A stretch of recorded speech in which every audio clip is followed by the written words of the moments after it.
今天晚上呢，其实我算是来带你们吃宵夜。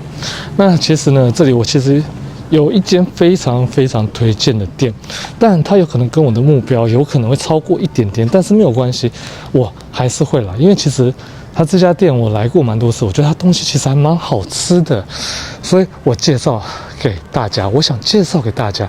然后呢，它其实这附近有一间饭店，那停车来讲的话，因为它其实是宵夜，所以它停车来讲的话，其实没有你想象中那么的困难。像说，你看，它车子其实就可以停在这里，停在路边，那你吃个饭、吃个面的时间，你就可以出来了。对，那因为它晚上是9点半开始营业，到清晨2点半，所以在冲绳来讲算是很少见的一个宵夜的地点，所以说我觉得还不错。然后呢，因为它这边那个酒店喝酒的地方比较多一点，所以呢，我建议你们大概差不多12点之前来，因为超过12点就会有很多喝完酒的人会来这边吃东西。好，那我们现在就先进去看看吧。这一家叫饭屋以及set。好，我们进来看看吧。好。主持人还那么上。好，すいません、お願いします。好，那我们现在这其实你看到最多的是代驾，对，因为这边很多人都是喝酒的，对，好。那其实这就是它的菜单，它有这个伊嘎斯的 yakisoba， 还有 yakisoba， 那这是就是那个猪肉蛋。对，然后其实它最推荐的其实是这个卡兹豆，对，那当然它也可以单点白饭啊，对啊，玉子烧啊等等这价钱是超出了100块，但我觉得还可以接受，因为猪排饭确实会比较贵一点。那它其实最有名的是冲绳面 ，sokisoba 其实也是很多人喜欢，但价格稍微高一点，有点可惜。然后油须豆腐也是很有名的，但是这边最有人气的，听说是这个伊嘎吉的，就是它是墨鱼面，然后呢还有这个中味汁，nagami吉的跟 nagami soba， 它其实就是我们讲的猪大肠，那种大肠面，所以这个其实也蛮多人吃的哦，价格其实也还好，没有很贵。那当然它其实还有一些那个 set， 对，那其实呢，因为其实我应该要点冲绳的东西啦，但他们推荐都基本上是卡兹豆。那我自己本身其实有一个标准，这个标准其实还蛮严格的。为什么会这样讲呢？因为其实我之前大家都知道我信天理教嘛。那我信天理教，其实在天理有一家猪排饭，那是我心目中在日本第1名好吃的猪排饭，叫卡兹优喜。那我想来试试看，它跟它比起来能得到几颗星？这样子。すみません。カツ丼ください。はい、お願いします。ありがとうございます。那其实我也坦白跟大家讲哦，这家店其实是我朋友开的。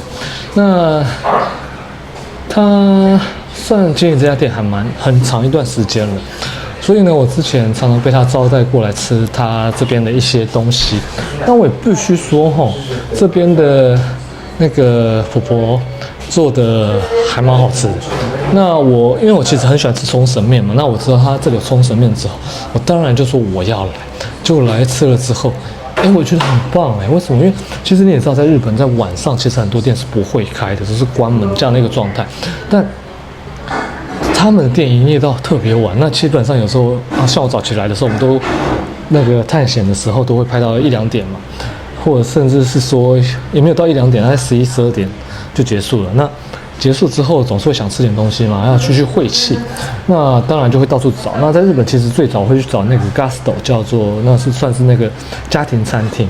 那它其实现在有一些店有24小时，有些店已经没有24小时，所以那24小时的店会变成让我就时间很赶了。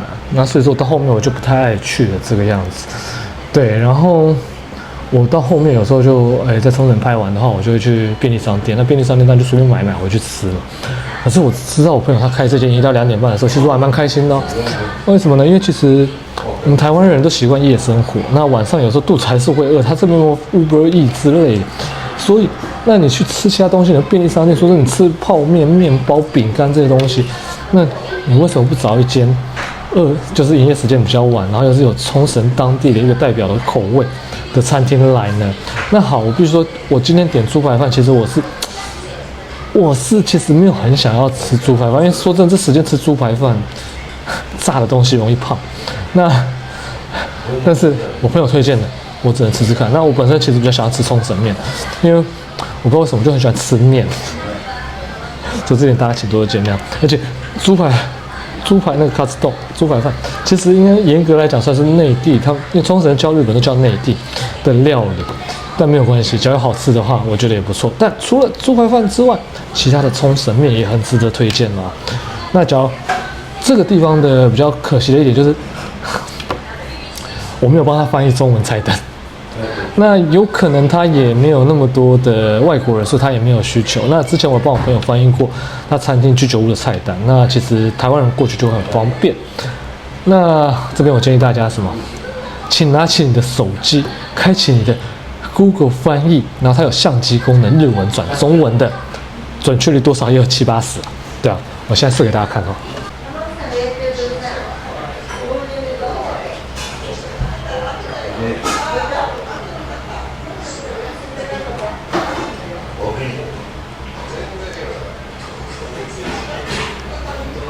那我看下来，其实它是可以的，所以我觉得大家可以试试看哈。对啊，因为其实语言最难的，我觉得倒不是跟人家对话，我觉得语言最难的，其实倒是要去怎么样翻译食物的名称，然后详细的知道这个地方叫什么。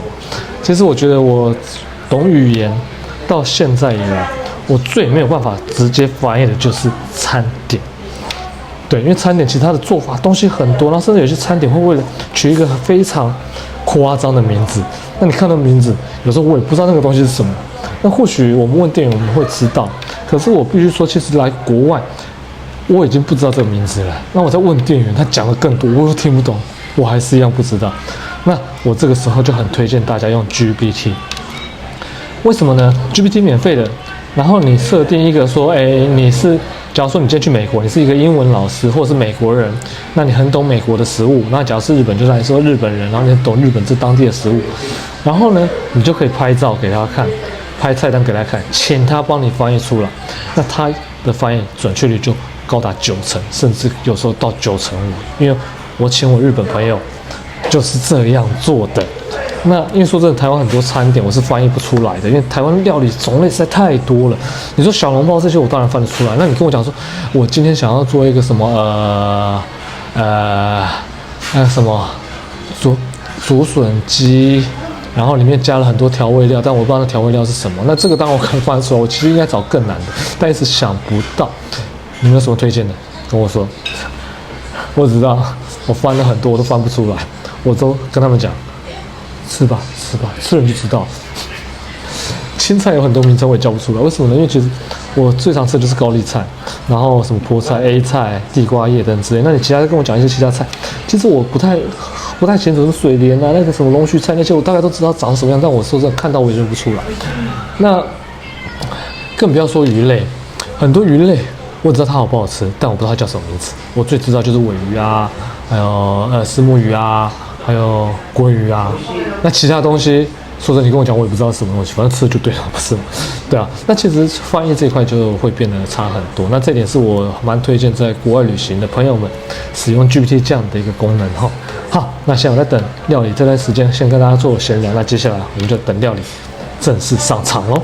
A few minutes later， 有没有看到猪排饭、猪排冻，就是要淋上满满的蛋汁，这样才叫做炸猪排。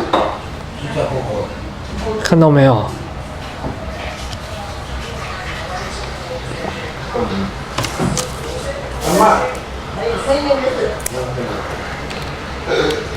然后，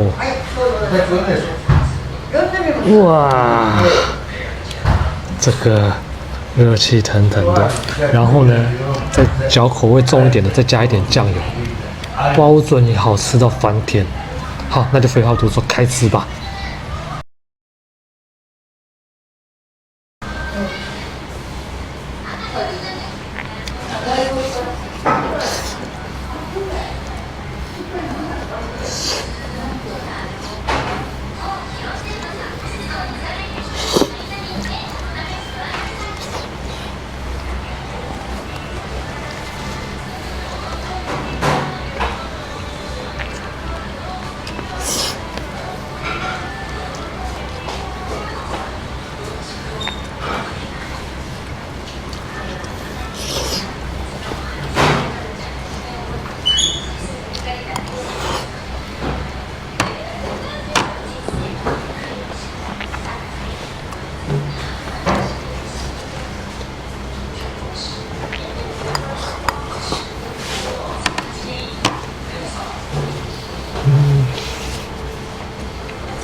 真的好，还蛮好吃的。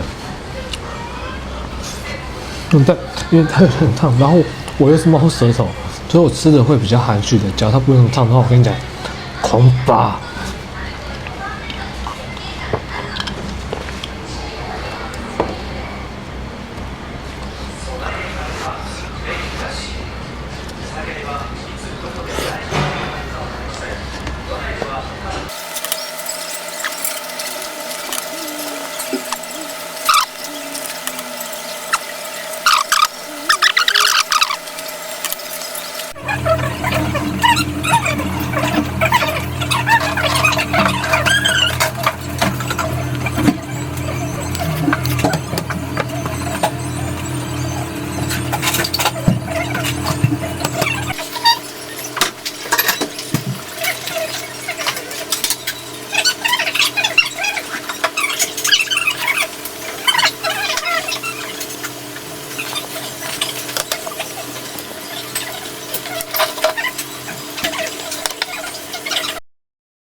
那我现在已经吃饱了，这家餐厅哈，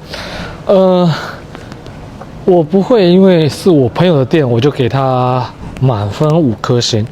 我觉得还是有一些地方可以稍微做改善。什么样的地方呢？其实它的猪排饭好吃是好吃，但肉饺能再软嫩一点会更好。那我也建议说，大家吃的时候记得先把酱汁拌一拌，要不然你吃到最底层会变得比较咸一点。那你拌一拌完之后，基本上就没有这样的问题。那你只要是重口味的话，我觉得这样的味道会是刚刚好。好，那为什么我会给它4颗星呢？原因是我吃过它的冲绳面，那我觉得它冲绳面是真的好吃。然后呢，这个婆婆也很用心去做，所以这一点我会给她4颗星。你不要以为不起眼的店有可能星星数就不高，但我必须说，很可惜我没办法给我朋友5颗星。为什么呢？因为价格稍微贵了那么一丢丢，只要再便宜一点点的话，有可能会到4.5颗星哦。好 ，OK， 我是1233购冲绳的秦明。那今天影片就到这边为止，希望这个宵夜的地点可以帮助到大家，在冲绳晚上想吃东西的时候，记得可以来这边哦。